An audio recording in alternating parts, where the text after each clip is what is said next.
Serais-tu capable de prier pour quelqu'un qui t'a fait beaucoup de mal? Serais-tu capable de regarder dans les yeux ton pire ennemi et lui dire « Je t'aime » ? Eh bien, c'est justement cela que Jésus a demandé à ceux qui le suivent de faire.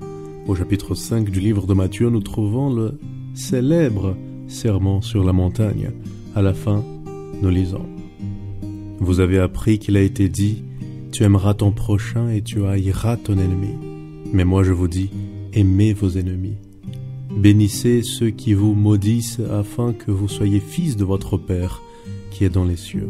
Car il fait lever son soleil sur les méchants et sur les bons, et il fait pleuvoir sur les justes et sur les injustes. Si vous aimez ceux qui vous aiment, quelle récompense méritez-vous? Les publicains aussi n'agissent-ils pas de même? Et si vous saluez seulement vos frères, que faites-vous d'extraordinaire? Les païens aussi n'agissent-ils pas de même? Tu sais, aimer l'ennemi, c'est un des enseignements de Jésus que je pense être le plus difficile d'être en pratique. Néanmoins, il montre que Dieu ne demande de l'homme que ce que lui a déjà fait. Dieu prend soin de tous les hommes, même ceux qui ne l'aiment pas. Par conséquent, il demande à ceux qui le suivent de l'imiter sur terre. Celle-ci a été une décision qu'Abraham Lincoln a dû prendre.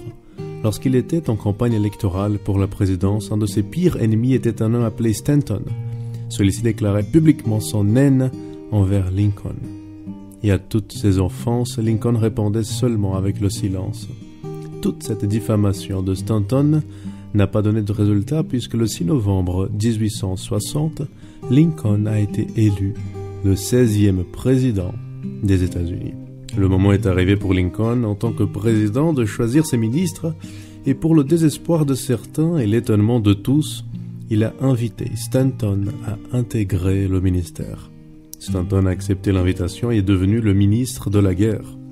Pendant toute l'administration, Lincoln traitait son ministre avec grand respect et courtoisie, comme si rien n'était arrivé.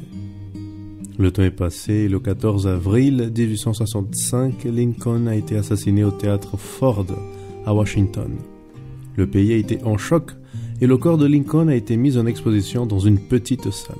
À son côté, debout, il y avait un Stanton différent, complètement transformé. Il disait avec une émotion sincère « Ici repose le plus grand gouverneur que le monde ait déjà vu. Maintenant, il appartient à l'histoire. » C'était la victoire de l'amour sur la haine. C'était un symbole du pouvoir de l'amour envers l'ennemi.